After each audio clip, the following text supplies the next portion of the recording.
Because I'm really aware that we need to let the Spirit work at whatever pace the Spirit works. We are not gonna rush through debriefing and then rushing into another Bible story at all. So however long it takes us to unpack this, we will, and then if we have time to bring in the next one, we will. I think it's really important that we have a large group here. We've each wrestled with it in a variety of ways. We're looking at a healing story. We're talking about a lot of different emotions going on.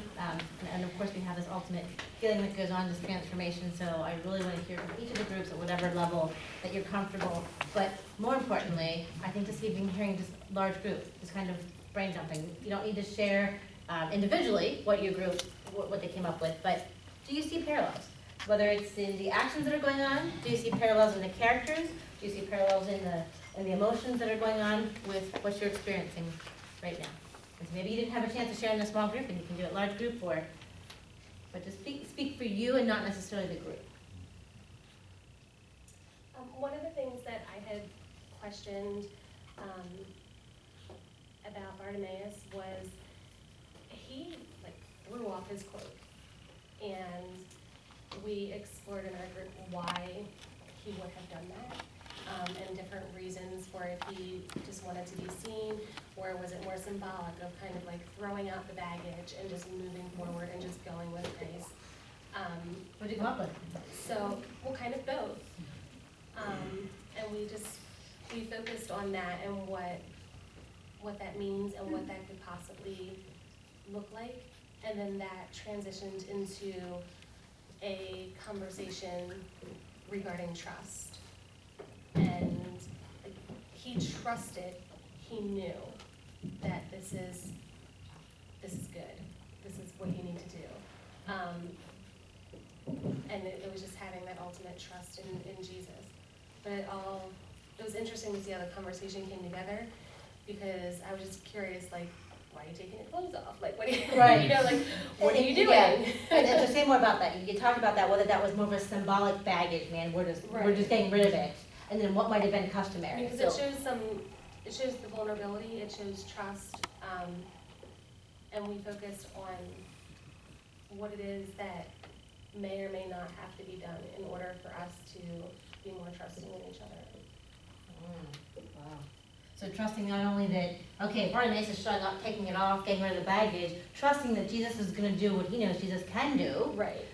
Versus now how that translates into the community, trusting one another. And then knowing ultimately it comes down to trusting in Jesus again. So it kind of comes full circle. It was interesting to see how that came about, just from a question. Yeah. More thoughts on that? Anyone else? You say he trusting one another. In the story, Well, he I don't see that. Who did he trust? It seems he trusted knowing that seeing Jesus and going, he had immediate trust in Jesus. He knew that there was something there that Jesus could help him with. but not another, Right. And not other people. in Because the it course seems of the other people conversation, were we started talking about trust in general. Yeah, it came up because we were talking about, in the verse it actually says, your faith has healed you, and then Pastor Bob took faith, and then in the Hebrew, or Greek, it translates to trust, and then we got on a whole different topic. So it wasn't in this conversation, it was kind of in a side conversation. It was more of your faith has healed you and how we can have more faith in God. We can all have more. I mean,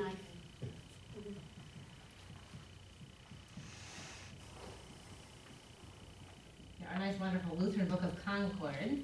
Way to go, Bob, taking out the Greek. He wrote it. I'm so proud.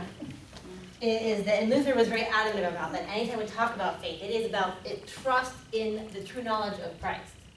Well, So that is, the cross. That is. within that conversation too, we had talked about how he shows trust just by referring to Jesus as son of David, right. because in that faith it was assumed, Yep. That the Messiah would be from the family of David. So trust seemed to ring through with this. Yeah, the one thing our group brought up that sort of parallels, which I really liked, was the conviction that Bartimaeus had to not listen to the crowd and to just do what he knew he could do. And that we so often hear the voices of others, and we're so, well, no, God can't do that, don't, what are you doing? But he was so clear, and that clarity. And so I do think there had to be some level of trust that the community wasn't gonna stone him right then and there, right? I mean, we're talking about, this is times of Jericho, pretty risky road he's walking. So there was vulnerability there, but it was so clear as to who Jesus was. He was like, I'm risking it all, man. Risking it all. Look what happened. What else? What are the parallels?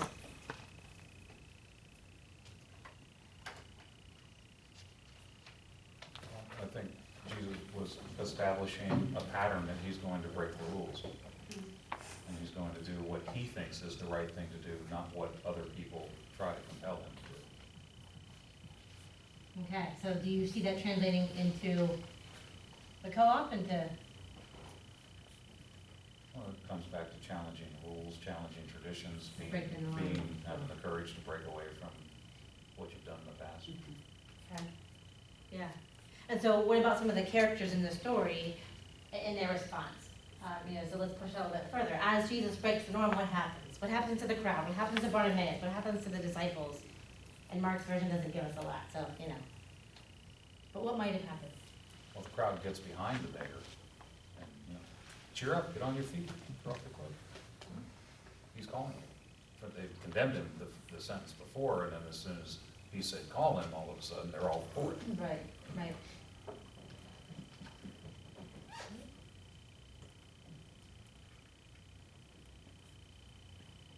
Other parallels, other interesting insights, even if you don't have a direct translation into where your congregation is right now. What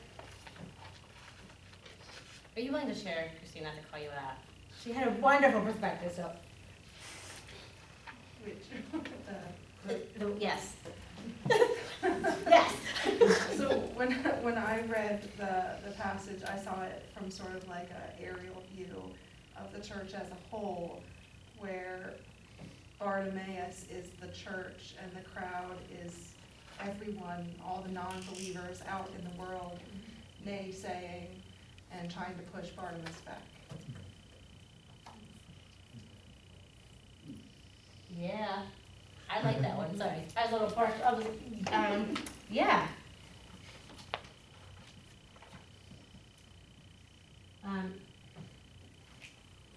What a beautiful perspective, Bartimaeus expected transformation. Bartimaeus knew who Jesus was, and really, we see these stories time and time again. The least likely expect that from Jesus. The disciples like, what? But yet they know, such clarity. And transformation happened. Beautiful. Do we expect this from church? Well, blind. The church can be blind too. Absolutely. But we stick with our faith, trusting in Christ, trusting in Christ, trusting in Christ. Yeah. I think to see ourselves too as the blind beggar, which too often is attributed to, okay, what was their genealogy? What did their parents do that messed it up? That, they're here.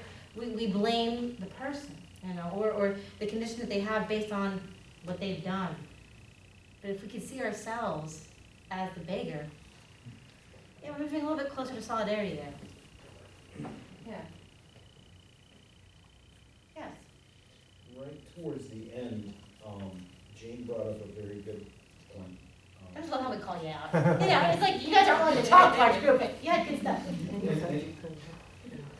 I'll let her off the hook, but she was talking about the disciples sort of pushing Bartimaeus away to protect Jesus. And, who are we pushing away and what are we trying to protect? Yes.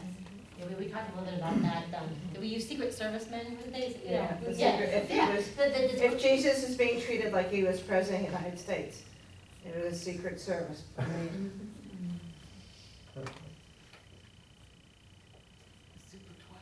Okay, so Pastor Bob asked a great question. Let's wrestle with that. Are there things that we are doing to protect and keep people out, or thinking that we're protecting Jesus?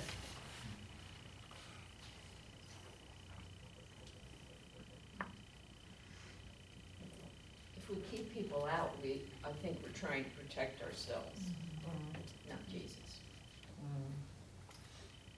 For fear of I don't know what.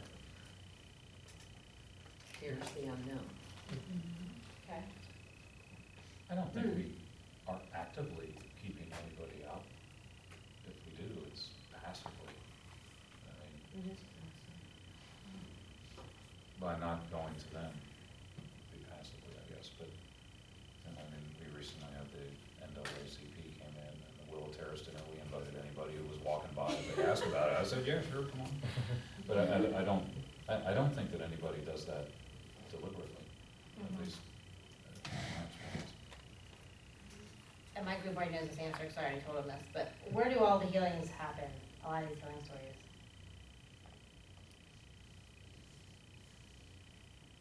In towns. In the street, yeah. That's right. They're not happening when, oh, come in, these doors come in here. No, I mean, they're happening, the healings are happening right now where people are. Yeah. You know, and so it might not be intentional, but we have this expectation that you come here to be healed. But yet we heard some wonderful stories going on where ministries of healing, you know, working with people that have lice, and that healing touch of touching people that no one else wants to touch. That's what we're called to do. You know, we're so afraid of getting lice. There's shampoo for that. You know, there is. But we're told that that's cooties. And it's no different than the blind beggar. You know, he's sinned and he's blind, and so therefore he's hands off. But yet Jesus, time and time again, that's where Jesus goes. But we are so afraid. You know, I mean, we let fear. Modern medicine. Scratch your head. I know. So come hold my hand. I'm a retired school teacher, so No. believe me, many a time. Right. You know, but the act of putting your hands on that's where the real healing happens. And that's what you shared. You got rid of the lice, and now they're like, the feeling of someone just touching my hair.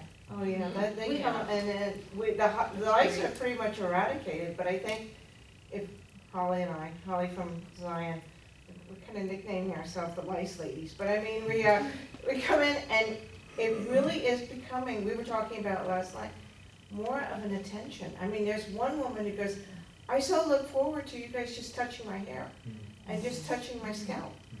And it's kind of like, well, they're homeless, they're alone in the world. Nobody does touch them, Right. and nobody really does care. And that's where the transformation happens, you know, within us, when we show up to help be a part of that healing and to touch the untouchable, if you will. Yeah, and you can't really do anything positive with yourself if you live in isolation. Exactly. Right. I see that even, I do nursing home work, and a lot of the patients that I go to see are always reaching out when I'm in, Yeah. sit down please, you know, they want to, Yeah. you know, have that time and time with us. That Yeah. They just don't get, because they don't have a lot of visitors coming to see them all. Absolutely.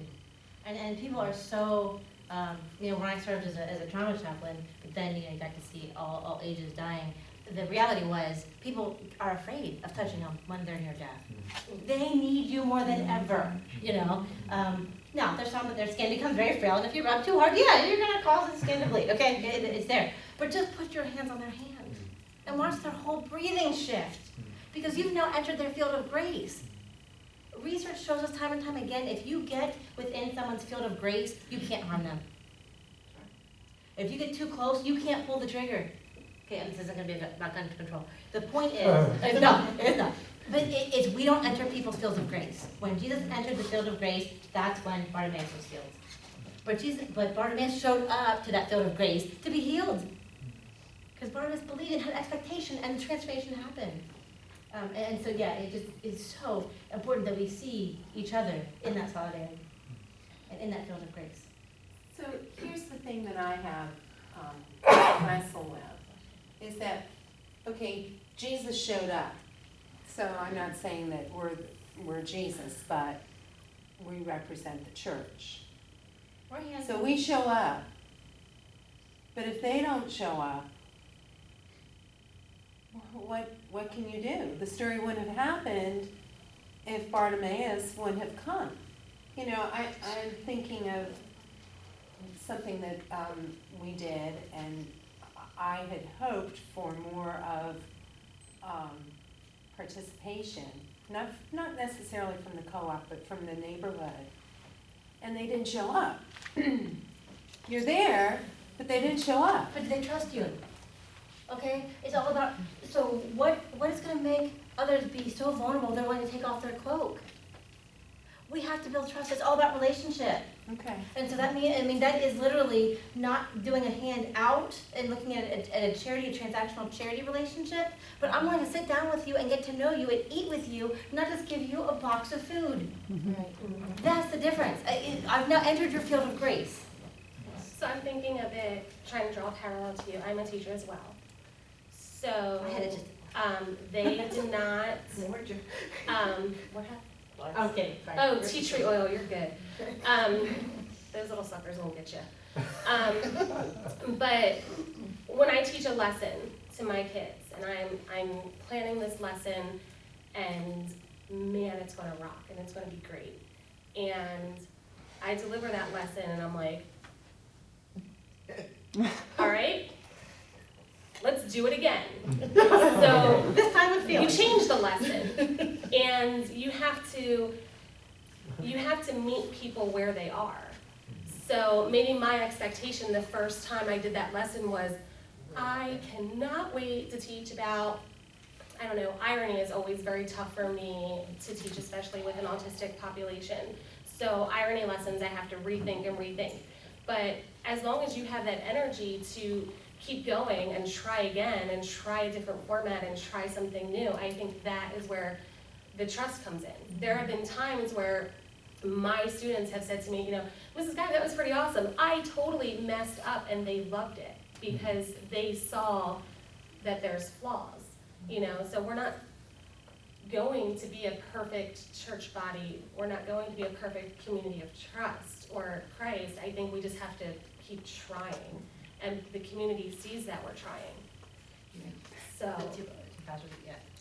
I just love the question that Jesus asks. Jesus doesn't walk into that situation and say, oh yeah, I know what's going on here, I'm just going to heal this blind man. No, he approaches him into his field of grace and says, what do you want me to do for you? Right. And to me, that's an extremely vulnerable position, right? I mean, Jesus is showing his vulnerability. And he's showing, I want to enter into a relationship with you. I'm not a magician doing tricks here. I'm here with you, for you, and what is that going to look like? And I find that to be an extremely powerful question. What do you want me to do for you? Well, right, and so instead of being presumptuous, Jesus asks him what he needs. And so, and often, and I don't know how you approach your mission and ministry, but we have a perceived need. I have this gift, I'm gonna go out and I'm gonna give it, and I'm gonna put an advertisement out there, and they're gonna show up because I can do this. But where did that need come from? So it's great you have spiritual gifts, is that how you need to use it? Or do you listen to the community, it's definitely a need because you know that it's a need and you're responding? Bob? A quick story of how I blew it on exactly that thing. A year and a half ago, we read in the newspaper 85% of the kids in Lebanon City Schools qualify for free and reduced lunch. And this was in an article about how the test scores had tanked. So we wrote a letter to the superintendent of Lebanon City Schools and said, we'd like to sit down with you and whoever else and see how we can help.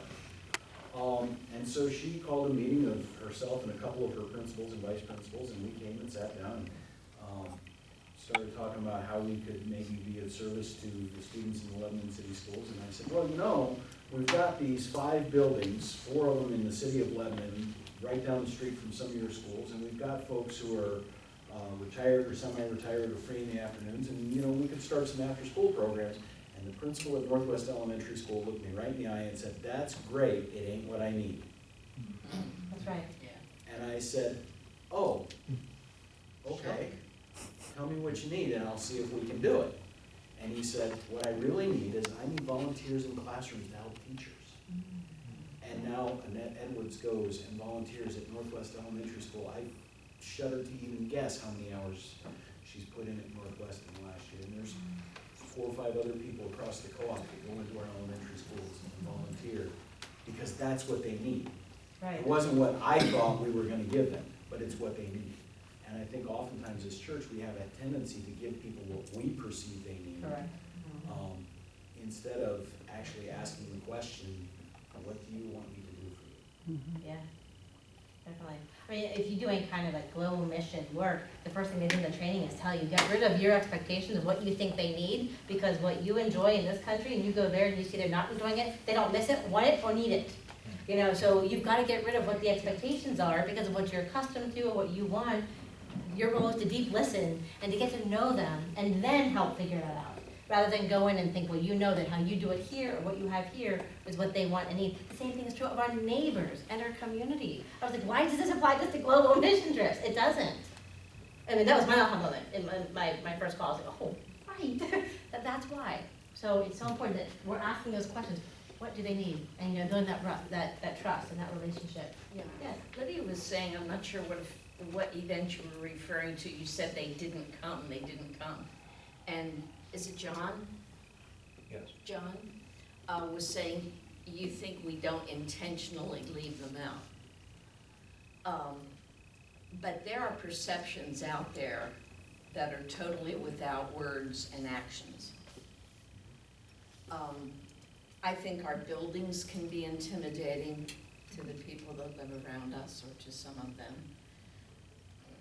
Facial looks as we're at church and maybe they walk by, or do we greet them on a day when we're not there for Sunday school, you know, just out there walking and I would be sensitive to that, to how. Yeah, and remembering too that their perceptions might have nothing to do with anything you've ever done. It's just a perception of the church. It's a perception of, here's the irony, I need to be good enough to go to church. I need to have the same clothes that they do to go to church, because if they don't, they come in and people are like, do you see what they're wearing? That's so disrespectful. But they may have been disenfranchised somewhere else. It's all of those things that have contributed to, it's not a place of healing.